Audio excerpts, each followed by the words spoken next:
Welcome back to the Twin Cities Live Kitchen. You claim to be quite the cook. I am. I cook pretty much everything. Indian cooking?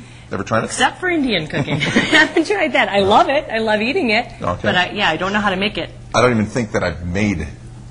I don't even think I've eaten, rather, Indian cooking. No, I certainly know I haven't made the Indian cooking, but I don't think I've eaten it either. So, but we do know one guy that certainly has. He's done it an awful lot. In fact, he's the author of a brand new cookbook that's out. It's called 660 Curries, and he is Raghavan Iyer, who is an Eden Prairie chef, and he joins us right now on Twin Cities Live. Thanks very much for joining us. Well, thanks so much for having me on.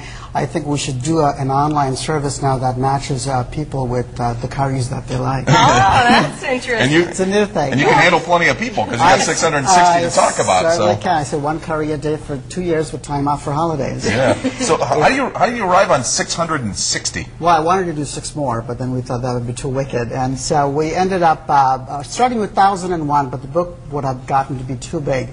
Because when you think about the concept of curries from an Indian standpoint, it really is everything to do with sauces and nothing to do with spices. When it comes to Indian curries, I say think about the 4 S's. They are saucy, they are spicy, as in well-seasoned, they are simple, and then they're sensational, sort of like me. And I want to point out, though, I wish we had smell-o-vision, because this place smells absolutely delicious today. You love all this stuff, I do. I love it. And you know, my focus kind of scared me a little bit. Right? Well, you know what? I'm here to sort of take away your fears. Okay, that's cool. What I wanted to do is talk a little bit about one of the curries that I'm going to be doing today. This is a part of the menu that I'm going to be doing for the Minnesota International Center. Okay. It's a nonprofit, and there's a fundraiser in the month of June. And you're just doing one, not 660. Just one. But there's going to be plenty of curries in that one event. And you're going to put us to work right now, right? I'm going to put you to work. So what I'm going to do is to go ahead and have you start pounding a combination of 4 ingredients, actually. There's cumin seeds, coriander seeds, garlic, and chilies. Ingredients that you're very commonly familiar with. Who are you pretending that is as you're pounding it? Probably Probably you. me. And so once the oil gets hot, what we're going to do is to flavor yellow split peas, common everyday ingredients, but we're going to create some unusual layers of flavors. And we're doing that by, as soon as that's done, I'm going to, it's a very coarse grind, as you can see, and it's designed to be that way. We're going to take a combination of that, and in a little bit of canola oil, John, I'm going to have you work now. Okay, and what do I need to do? You just want to stir fry that until it turns slightly golden brown. Okay. And Rebecca, I'm going to have you actually provide some other ingredients to the, can you see the potency come out? Can I see? It's punching me in the face. Well, you know, that's what, but it's a gentle slap. You see, it hurts so good. And so what I'm going to have you do is to take the tomatoes, which you've got right there. Got it. It's already been cut up into a little bowl. This one? Yeah, and then you're going to add it right to the skillet. Okay, Dump it all in. Ready for it? Oh, okay. This is my Back part away. There you go. There we go. And so to that, along with the tomatoes, I'm going to add a little bit of salt and turmeric. Turmeric, incidentally, Rebecca, is that yellow spice that you see right in front of you.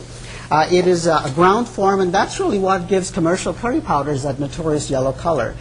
Because when you think about Indian food, you think about curry powders, and I've always said curry powders are non-existent in Indian home kitchens. I got a question for you, though. So you did 660 curries. Now, most people, when they write a book, they write books about their experience, and, you know, it costs a little money to get a book going, but it's all about their experience. You had to buy the ingredients to try out 660 curries to make a book. But before I did that, I made sure that the publisher paid me to do that. Okay. I was going to say, that's a lot of books you got to sell to make up for all those ingredients. It's a very unusual, in-depth look at the world of Indian curries. And when you think about it, what we do is we're building layers of flavors from the same ingredient treated in multiple fashions. And at this point in time, the moment, Rebecca, you added the tomatoes, it became a curry. The spices have nothing to do with it, even though they are the backbone of Indian curries. It's the layering. And so if it doesn't have a sauce, it's not a curry. All right. And so that is it. To that, we're actually going to, John, I'm going to have you add that right to the yellow split peas. Okay, when you cook yellow split peas, it actually has a corn-like consistency to it. And once you stir that in, you're going to combine all of it together until it becomes a nice blended mix. You don't need to puree it. You don't need to do anything with it. What do you John, think, you're Rebecca? cooking. Is this easy? Yeah, I feel like my little baby's grown up. Oh, okay. Yeah. Making curries. Making curries at 1 month old, that's fantastic. Who gave these the taste test for you to be like, okay, that makes it into the Well, book? you know, I have a 9-year-old son, and so when I tested all the recipes for the book, he was about 6 years old, and he tasted every recipe I tested. And about a month ago, John and Rebecca, he actually did 2 of the curries from the book with no help from me. Really? With a little help in cutting and chopping, but he followed the instructions, and his curries were a lot. I mean, I could not have done a better job than that. So you are bringing up a little chef. Absolutely. And plus, you know, it just goes to show you if a 9-year-old can do it, anybody can do it, right? Okay. John can do it, right? There you go. Did he ever say, no more curries? Well, you know, after the end of it, he said, okay, I'm done with it. That's where you got the 660, right? There you go. And whatever, if you'd like to taste them, I've got a fantastic combination of onion bread. This is... okay, thank you. Here we go. It's one of the recipes from the curry cohorts chapter. These are the functional cohorts as opposed to the dysfunctional kind. It's meant to enhance the flavors of this. And so you can see the flavors come alive with very simple ingredients, nothing to do with commercial curry powders. And my goal is to show you healthy cooking, minimal fats, maximum flavors. Coming from a country that has over 60 varieties of lentils, beans, and peas, it really makes it a very easy way to cook. It's a good bite to it. I got to tell you, definitely bite, but it's good. Yeah. And it's all really about good. balance. And can you find all of this stuff pretty much at Cobb's, Byerly's? Absolutely. In fact, a lot of these ingredients are available in everyday grocery stores. Mail order sources, there's a plethora of them around.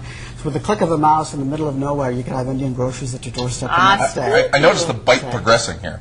Yeah.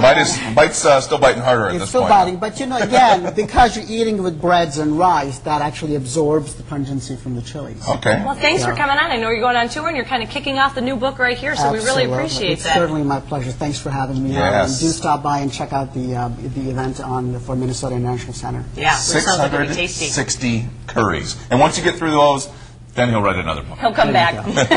Sounds very good. Thank you very much Thanks for joining for us. having Really me. appreciate it.